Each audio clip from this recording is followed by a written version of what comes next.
সোমবার থেকে ব্রাজিলের বেলেমে শুরু কপ সম্মেলন। অংশ নেবে ১.৫ শতাধিক দেশ। বৈশ্বিক অর্থায়নের উপর গুরুত্ব দেবে বাংলাদেশ। ভিসা নিয়ে ট্রাম্পের নতুন আইন, ডায়াবেটিস থাকলে হতে পারে আবেদন বাতিল। অভিবাসন আইনজীবীদের সমালোচনা।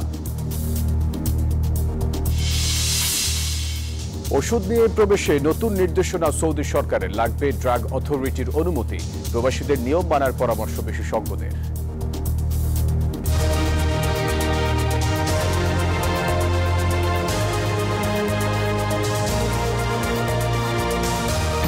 দর্শক স্বাগত নিউজ 24 প্রবাসের সংবাদে। আপনাদের সাথে আছি আমি ফয়সাল মাহমুদ। দেখছিলেন বিআরবি কেবলস সংবাদ শিরোনাম। 10 নভেম্বর থেকে ব্রাজিলের বেলেমে শুরু হচ্ছে জাতিসংঘ জলবায়ু সম্মেলন COP30। 2 সপ্তাহর এই সম্মেলনে অংশ নেবে বাংলাদেশ সহ 150টি দেশের প্রতিনিধি।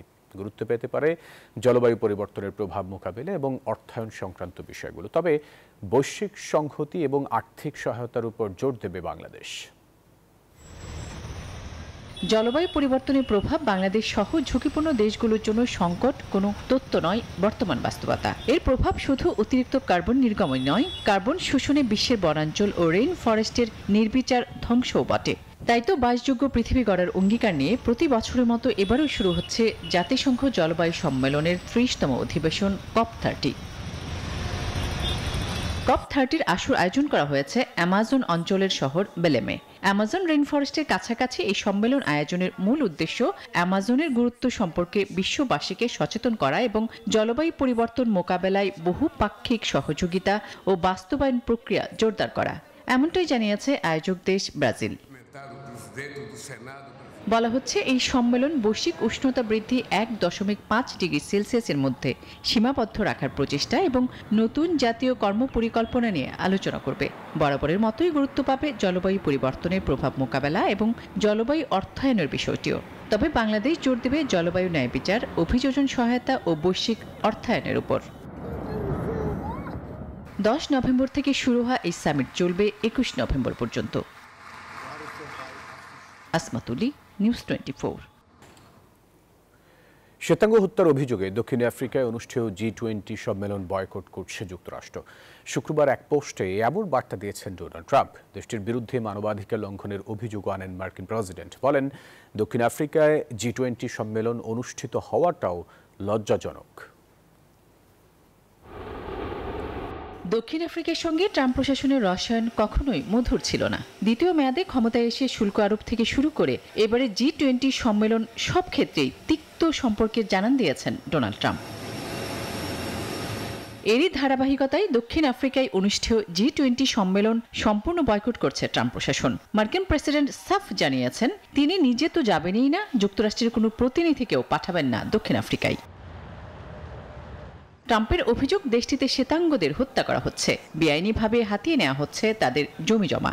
এই ধরনের মানবাধিকার লঙ্ঘন হচ্ছে যে দেশে, সেখানে G20 শীর্ষ সম্মেলন অনুষ্ঠিত হওয়াটাও লজ্জাজনক। তবে মার্কিন প্রেসিডেন্টের এসব অভিযোগ অস্বীকার করেছে দক্ষিণ আফ্রিকা। জানায় তাদের দেশে কৃষ্ণাঙ্গ ও শ্বেতাঙ্গরা সমান অধিকার ভোগ করছে। আসছে 22 ও 23 নভেম্বর জোহানেসবার্গে অনুষ্ঠিত হবে G20 সম্মেলন, যেখানে প্রথমবারের মতো আয়োজক দেশ হিসেবে অংশ নেবে দক্ষিণ আফ্রিকা। এরপর 2026 সালে ফ্লোরিডার মায়ামিতে G20 সম্মেলনের আয়োজন করবে যুক্তরাষ্ট্র। আসমাতুলি, নিউজ 24। এবার ভিসা দেওয়ার ক্ষেত্রে নতুন নির্দেশনা জারি করেছে ট্রাম্প প্রশাসন।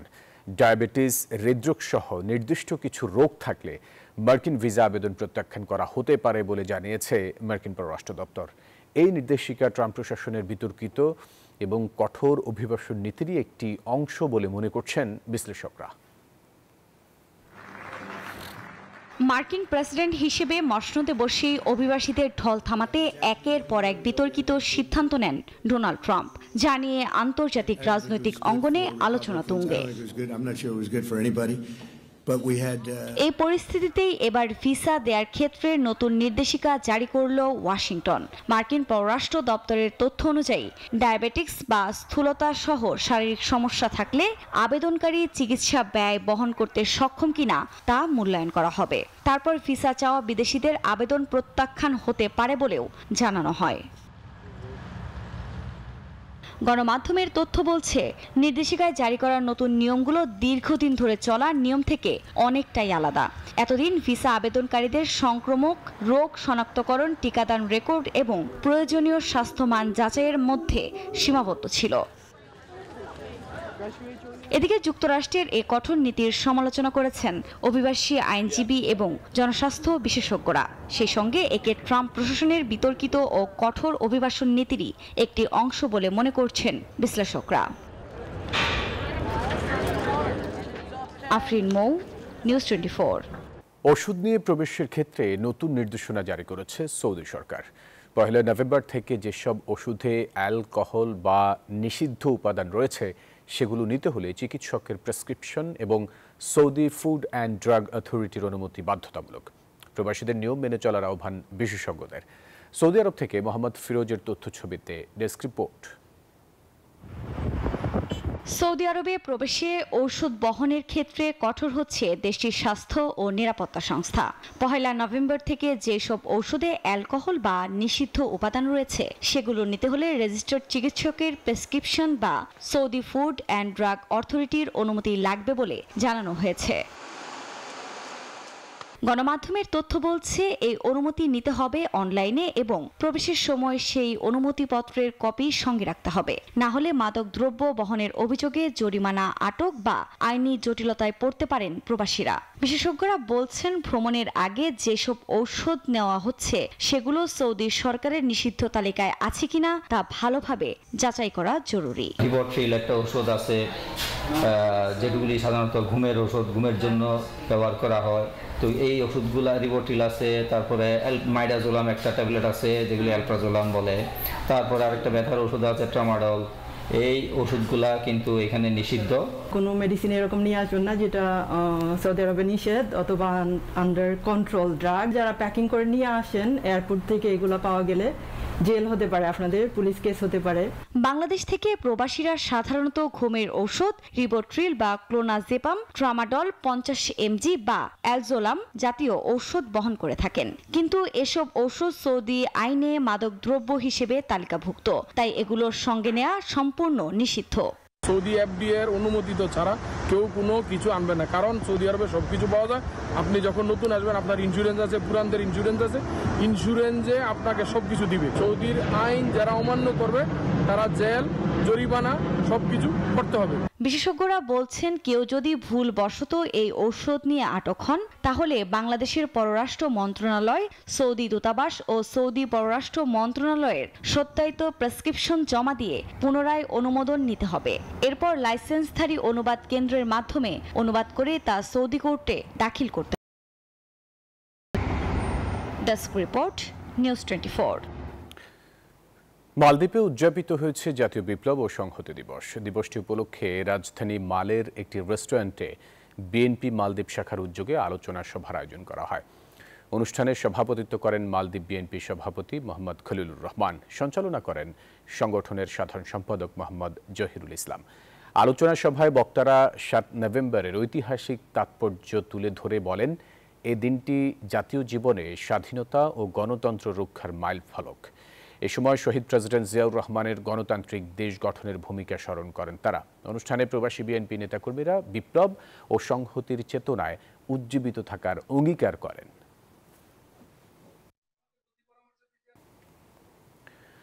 কানাডার ক্যালগারির বাংলাদেশ সেন্টারে বাংলাদেশ জাতীয়তাবাদী দল বিএনপি আলবার্ট্রা শাখার উদ্যোগে জাতীয় বিপ্লব ও সংহতি দিবস উদযাপিত হয়েছে। উপলক্ষে এক আলোচনা সভার আয়োজন করা হয়। অনুষ্ঠানে প্রধান অতিথি হিসেবে ভিডিও কনফারেন্সে যুক্ত ছিলেন বিএনপির কেন্দ্রীয় কমিটির আন্তর্জাতিক সম্পাদক আনোয়ার হোসেন খোকন। প্রধান বক্তা হিসেবে ভিডিও কনফারেন্সে যুক্ত ছিলেন কানাডা বিএনপি পশ্চিমের সভাপতি খন্দকার আব্দুল আহাদ। বিশেষ অতিথি হিসেবে ভিডিও কনফারেন্সে যুক্ত হয় কানাডা বিএনপি পশ্চিমের সাধারণ সম্পাদক মোহাম্মদ মুজিবুর রহমান। অনুষ্ঠানটি সঞ্চালনা করেন মেহেদি হাসান রনি। শেষে নৈশভোজের আয়োজন করা হয়।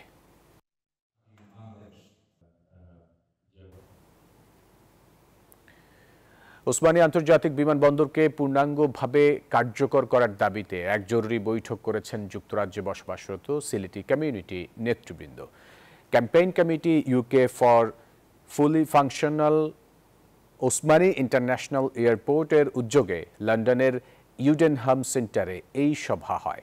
অনুষ্ঠানের সভাপতিত্বে ছিলেন সংগঠনের আহ্বায়ক KM আবু তাহের চৌধুরী। পরিচালনা করেন সদস্য সচিব MA রব। বৈঠকে বক্তারা সিলেটবাসীর প্রতি বৈষম্য দূর করা, যোগাযোগ ব্যবস্থার সংস্কার ও আধুনিক ট্রেন চালুর দাবি জানান। তারা বলেন, ওসমানী বিমানবন্দর আন্তর্জাতিক মর্যাদা পাওয়ার 23 বছর পেরোলেও এখনো বিদেশি কোনো ফ্লাইট চালুর অনুমতি দেওয়া হয়নি।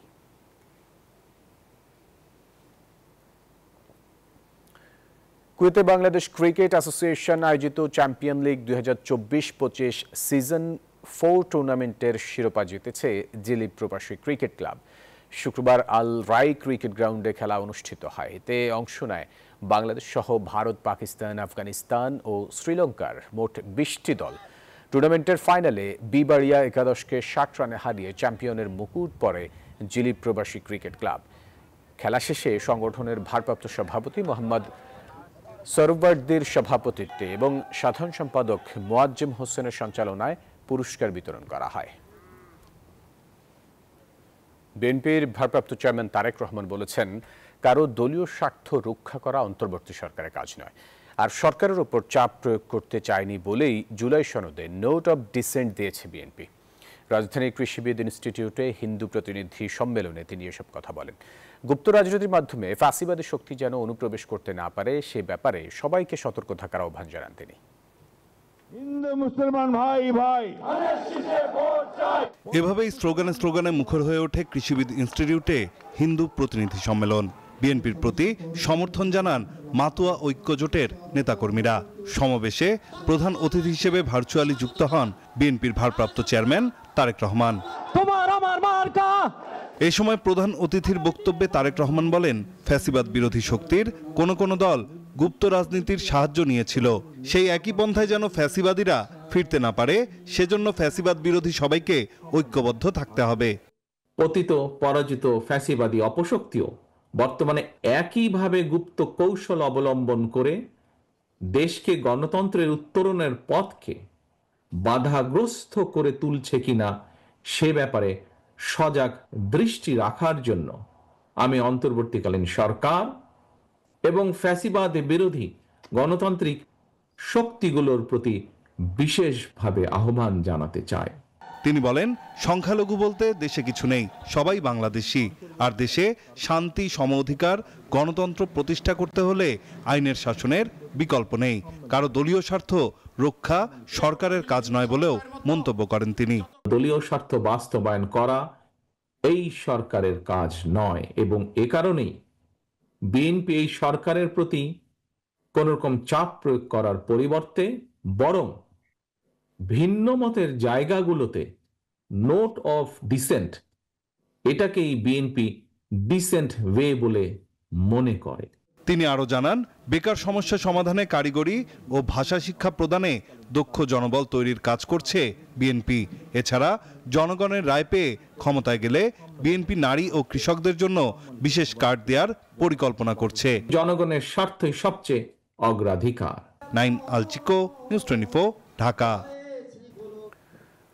জাতীয় নির্বাচনের আগে গণভোট সংবিধান সম্মত নয়, এমন মন্তব্য করেছেন বিএনপি স্থায়ী কমিটির সদস্য আমির খসরু মাহমুদ চৌধুরী। তার মতে, গণভোটের দাবি নিয়ে রাজপথ উত্তপ্ত করার সুযোগ নেই। অন্যদিকে জামাত নেতা হামিদুর রহমান আজাদ বলেছেন, আগে গণভোট না করলে জুলাই সনদ অনিশ্চিত হয়ে পড়বে। ঢাকায় নির্বাচনী ইশতেহার নিয়ে এক আলোচনায় এসব কথা বলেন দল দুটির নেতারা। নির্বাচনী ইশতেহার কেমন হওয়া উচিত, তাতে জনগণের সম্পৃক্ততা কিভাবে আরো বাড়ানো যায়। শনিবার রাজধানীতে প্রযুক্তি নির্ভর নির্বাচনী ইশতেহার প্রণয়নে রাজনৈতিক দলগুলোর ভূমিকা শীর্ষক সংলাপে এসব প্রশ্নের উত্তর খুঁজেছেন রাজনীতিবিদ, গবেষক এবং বিশিষ্টজনেরা। হয়তো সেগুলো বাস্তবায়ন হয় না। সংলাপের শিরোনামে ইশতেহার থাকলেও আলোচনায় মুখ্য হয়ে ওঠে গণভোট প্রসঙ্গ। বিএনপির শরিক দল বিপ্লবী ওয়ার্কার্স পার্টির নেতা সাইফুল হকের অভিযোগ, গণভোট নিয়ে জবরদস্তি করছে জামাত। তবে জামায়াতের সেক্রেটারি জেনারেল হামিদুর রহমান আজাদের দাবি, গণভোট ইস্যুতে আলোচনায় বসতে রাজি হয়নি বিএনপি। আমরা আলোচনার টেবিলও কিন্তু আপনাদেরকে আহ্বান জানিয়েছি। বিএনপির মহাসচিবকেও কিন্তু আমাদের পক্ষ থেকে নক করা হয়েছে। অবশ্য ওনারা রিপ্লাই দিয়েছেন জামাতের আহ্বানে সাড়া দিবেন না। তাহলে আমরা কি সেই ফেসিবাদী আমলের মতো করেই এমন একটা ফাঁদ তৈরি করতেছে জোলা স্যাটারটা আনসার্টেন হয়ে যায়? অধিকাংশ দল আলোচনা করলাম, 2-3টে দল বাদে, যে আপনি ভোটের দিন একই সাথে সেখানে গণভোট হবে। আমাদের কিছু বন্ধুরা মাঠে সমাবেশ করছেন, মিছিল করছেন, এক ধরনের জবরদস্তি করার তারা চেষ্টা করছেন। সংলাপে বিএনপি নেতা আমির খসরু মাহমুদ চৌধুরী জামায়াতকে উদ্দেশ্য করে বলেন, বড় দল রাস্তায় নামলে সংকট আরো বাড়বে। যে সমস্ত দল তাদের ইচ্ছা রূপরেখা থাকতে পারে, প্রস্তাব থাকতে পারে, তাদেরকে জনগণের ম্যান্ডেট নিয়ে সংসদে এসে সংসদে পাশ করার পরে সেই বিষয়গুলো গণভোটে যেতে পারে। সংসদে পাশ করার আগে গণভোটের কোনো প্রভিশন বর্তমান সংবিধানে নাই। অনুষ্ঠানে প্রধান উপদেষ্টার প্রেস সচিব পুনরায় আশ্বস্ত করেন, ফেব্রুয়ারির প্রথমার্ধেই নির্বাচন হবে। জুলাই সনদ বাস্তবায়ন প্রক্রিয়া কি হবে তার ধারণাও দেন তিনি। এখন যদি পলিটিক্যাল পার্টিগুলো ডিসিশন না নিতে পারে, সেক্ষেত্রে ইন্টারিম গভর্নমেন্টের উপর যেই অর্পিত দায়িত্ব, সেই দায়িত্ব অনুসারে তারা তাদের একটা ডিসিশন নেবে। প্রেস সচিব বলেন, জাতীয় নির্বাচনকে ঘিরে সারা দেশে উৎসবের জোয়ার তৈরি হয়েছে। সেই জন্য ডেমোক্রেসির প্রতি ফেথফুল থাকে। শাহ আলী জয়, নিউজ 24, ঢাকা। তরুণদের রক্তের ওপর দিয়ে প্রতিষ্ঠিত সরকার তরুণদেরকেই দূরে ঠেলে দিচ্ছে বলে অভিযোগ করেছেন এনসিপির যুগ্ম আহ্বায়ক সামান্তা শারমিন। শনিবার বিকেলে ঢাকা রিপোর্টার্স ইউনিটিতে জাতীয় নারী শক্তির আলোচনা সভায় এই কথা বলেন তিনি। জানান, ঐকমত্য কমিশনের আলোচনায় গণপরিষদ নির্বাচনের বিষয়ে রাজনৈতিক দলগুলো একমত হলেও তা সনদে লেখা হয়নি। 5 আগস্ট পরবর্তী সময়ে মৌলিক গুণগত লড়াইয়ে পুরনো রাজনৈতিক দলগুলো বাধা হয়ে দাঁড়িয়েছে বলে অভিযোগ করেন তিনি। তরুণ জনগোষ্ঠীর পুরো রক্তের উপর দিয়ে এই সরকারটা প্রতিষ্ঠিত হয়েছিল, কিন্তু আমরা অবাক হয়ে লক্ষ্য করলাম এখন এসে এই জেনজিদেরকে এক ধরনের ক্রিমিনালাইজ করা হচ্ছে। এবারে জেডএসআরএম নির্বাচনের পথে।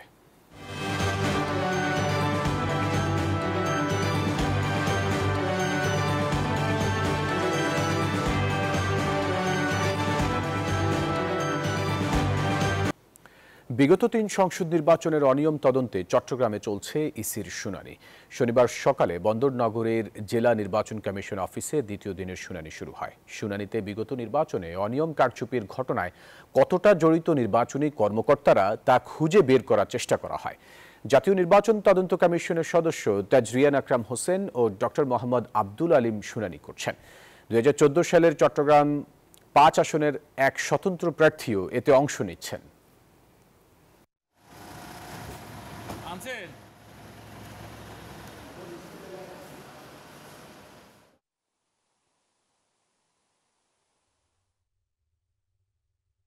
তদন্ত কমিশনের বিষয়, ওনারা তদন্ত কার্যক্রম চলছে, এই বিষয়ে আমি কিছু বলতে পারছি না। তদন্ত কমিশন টোটাল বিষয়টা বলতে পারে। অন্য কোনো প্রার্থীদেরকে, অন্য কোনো আসনের কোনো প্রার্থীকে ডাকা হয়নি। দর্শক, এই ছিল প্রবাসের সংবাদে। এতক্ষণ সাথে থাকার জন্য ধন্যবাদ সবাইকে।